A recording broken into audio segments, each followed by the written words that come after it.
Bismillah. Bismillah, alhamdulillah, salatu wassalam, rasulillah. We're on the streets of San Diego, California, early in the morning, alhamdulillah, and I'm joined by Mr. Munir, the modern Muslim man, and Rujula man, the represent, where is it? Right there, represent Rujula, Mr. Hussein, based, alhamdulillah. How you guys doing? Doing well, alhamdulillah. Alhamdulillah, tayyib. We just saw some homeless people. Yeah, subhanallah. Yani, people would think that you're in America. This is like first world country, the land of opportunity. What would drive someone who has opportunity as a man who's able to become homeless? I think it ties in with what we were talking about yesterday at Masjid Rabat, which is addictions, right? I think a lot of people get caught up with, life on the streets, as they say, where people get involved with stuff that just kind of ruins their life, ruins their brain, and they end up in this type of situation. We also have a lot of veterans here in San Diego because there's a lot of military bases. So I think PTSD is probably a factor, and then that compounds with like different addictions and subhanallah. And then of course there's the waswas, there's the shaitan. I mean, you see a lot of these people, they act in a way that seems almost possessed. So subhanallah. Bismillah. I think one of the things that when I see a homeless guy, well, addiction is part of it. The other part is, I think what we have is Islam, and Islam incentivizes man to be qawamun. And I think you have the burden of performance, so you can't really accept something like this for yourself. And you care so much about making sure that in life you absolutely have to take care of someone, take care of your family and your women. And when you don't and you just give up, this is pretty much where you're gonna end up. And society accept it. Usually if they should have shelters, they should have solutions. And this is the beauty of Islam, because we have zakat, we have Bayt al-Mal, not now, at least, Supposed to. yeah, we're supposed to, but you just give up and you don't care anymore, and you lean to comfort. And this is what happened when you lean to comfort. Your life becomes hard, right? If you take the route of hardship, your life will be easy. You will get to a point where life will become easy and you just cruising. But if you take the comfort route, this is what's going to win to be. So, subhanallah. And you see needles, you see, they literally like step out of the tent, they will literally defecate nearby, and then he will go back. And that's pretty much his, place for good time. So, yeah, subhanallah. What's your perspective? Well, it's okay. Well, a lot of it's sad because when I look at it, is you have opportunity in front, like you're in a land of opportunity, True. but and that's what's interesting, intriguing. Like, where does motivation come in? The belief that you can do better. I mean, you do have systems in place, Yeah. and like, is it about not wanting to, or having just given up on life? Because a lot of these look like able men. Like, I saw another guy yesterday. He was like holding a sign. He looked properly able, like he can work. Okay, I'm not gonna like go into like sensitive topics, but you find people coming from just across the border, Yeah, yeah, yeah. working really hard, man, Yeah, it's true. for their families with a mission. They want to. One There's a big difference. Yeah. I mean, they might fall into other issues, but it's not like the people are born here with all these. They have papers. They're born here. They have passports. Yeah. How come? What's the difference? What would you say is like? You're talking about just a couple kilometers across the border. Yeah. People have a strong desire to Mhm. provide for their family and to do something with their life, whether it's gardening, whether it's construction, whether it's Anything. waiting on the side till someone comes and offers you a Wash job or whatever, dishes. wash the dishes, Yeah. whatever it is, versus someone who says, I'm just gonna stay here on the street. Yeah. And even though there are some opportunities around, I'm not gonna go for it. They actually even go ahead. So I'll say is that when your reason is greater than your resistance, you're going to take action. And there's always resistance to hard work because it's not comfortable, especially if you're not in momentum, especially if like in the morning when you wake up, especially if you didn't get enough sleep, especially if you worked hard yesterday, especially if you're not in momentum with working hard. I mean, either way, no matter what, when you wake up, you're probably going to be tired. And unless you establish some kind of momentum first thing from the day and you have a strong reason, a strong core driver, that gets you up in the morning, gets you to take action, gets you to overcome that resistance, you're not going to succeed. The reason needs to be greater than the resistance. I talk about this all the time in the context of fitness, but it applies to work. It applies to literally everything. So for these guys who, mashallah, they have this crazy work ethic, they have the family values, part of it might be religion, part of it might be family. I mean, family is a huge driver because when you have the pressure to produce and provide, I mean, this is one of the reasons, and of course, you know, it's Allah's barakah with the rizq when you get married and when you have children as well. But part of the means by which Allah, you know, manifests His will in that barakah and in that increase in rizq that you see when you get married and when you have kids is the fact that you have so much of a greater driver to make money. When you're single, you know, as men, we can kind of just rough it out. You can be broke. It doesn't matter. You can go crash on your parents' couch, your friend's couch, whatever. But when you have wife and kids, you're not going to put them through that because you want to give them a good, nice, comfortable life. You want to give them nice things. You sometimes even want to spoil them within, you know, without completely spoiling them, you know, but you want to give them nice things. And that drives you to work hard. You want to give them a better opportunity. Like, you know, think about somebody living, let's say in Tijuana, right across the border. Murder capital of the world. Do you want your kids growing up there? Can your wife take, you know, your kids to the park while you're working in Tijuana? No, that's dangerous. So you're driven, beyond driven, to get up and take your whole family to the US, make the most of the land of opportunity versus sometimes people who are born here, you know, maybe they're just going to crash on the side of the street. And I'm not trying to judge anybody, but I'm just saying this is the difference. And you know, I think a lot of it too is like not being entitled, not taking things for granted.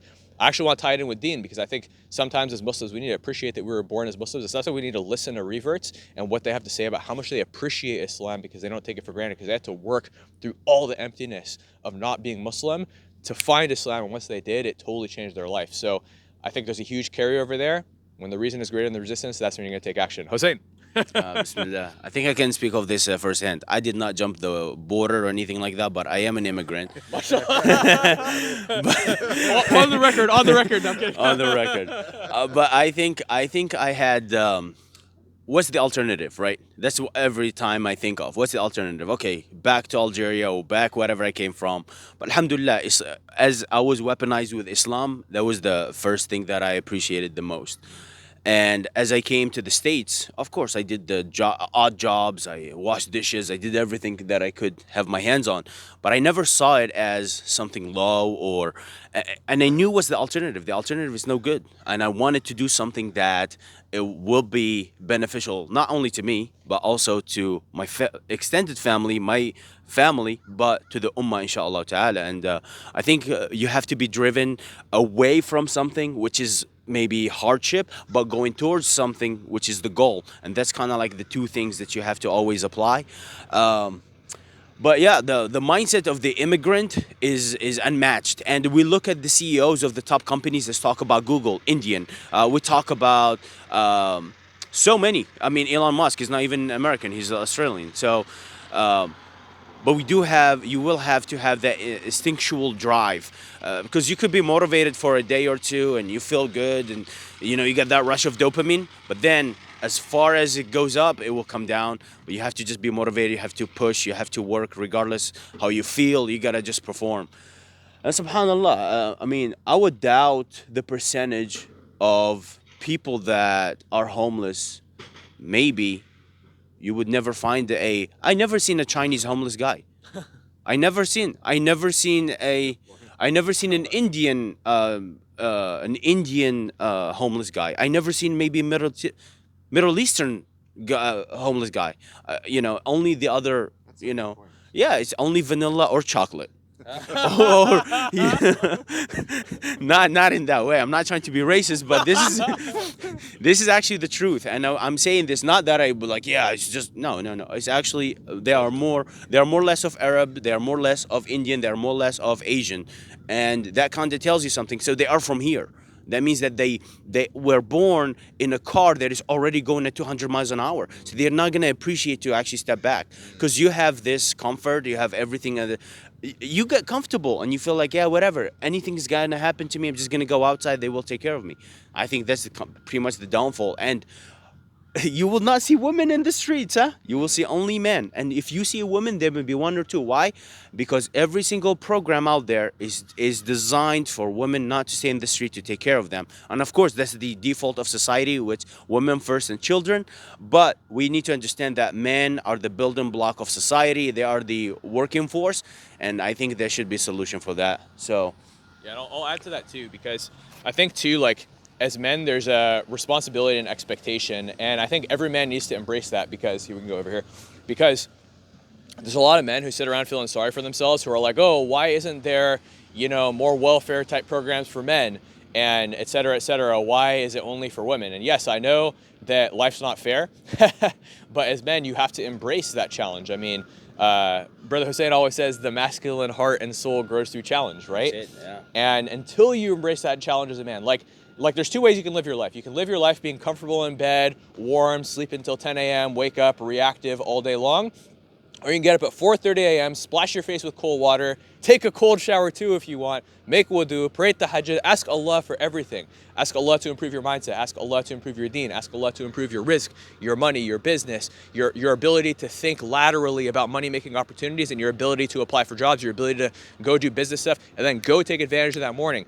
Go pray Fajr at the masjid, go work out, hit it hard, right? Hit that business hard, right? You can live your life in one of two ways. And you got to embrace the more challenging way, because the more challenging way is actually easier, because not only will you be more successful, inshallah, but you're going to be way happier, way more motivated. Just life is a million times better versus the comfort of laying in your bed for 4 hours, waking up, eating a sugary sweet treat, and sitting there being all sad about how hard life is, man. That's really hard, man. That sounds like a nightmare. Yeah, I'd choose waking up for tahajjud and splashing my face with ice water every single day. And people always say, oh, San Diego, it's not that cold. But even if I live in the Windsor, I'm just kidding.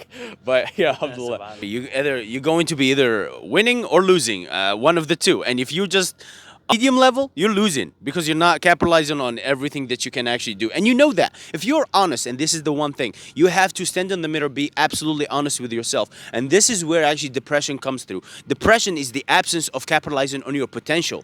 And it's just that success is just that shadow that casts over everyday action. And if you're not taking action, you're not really that driven. And if you're not that driven, sooner or later you're gonna suffer. Maybe you're just lucky now. You're just lucky. You got some support from your family, maybe from other parts. But there will be a day when you're gonna be stripped off of all that, and you're gonna find yourself. You'll be like, okay, I haven't made it. I have not been praying. I've been missing salat. I've been missing on some of the pillars of Islam. I let my family just run the show, maybe the woman in the family, and everything just get ruined. And then you're gonna find yourself with no home, with no, not security per se, because Allah is a razaq, but you have to, you need to do sa'i. You need to make sure that you are actually secure at that time. So jazakumullah khairan. I hope this was a little bit insightful. We brought you this straight from San Diego. Inshallah, we'll continue the next episode. We'll bring more about, marriage and vetting and all this different stuff. And we'll talk a little bit more about the masculine Muslim mindset, inshallah ta'ala. أحيل الكلمة إلى صديقي وحبيبي جبريل. All right, brothers and sisters, you heard it from the modern Muslim man and Hussein based, Rujula. Inshallah, we'll see you guys here from San Diego. Peace out. Assalamu alaikum.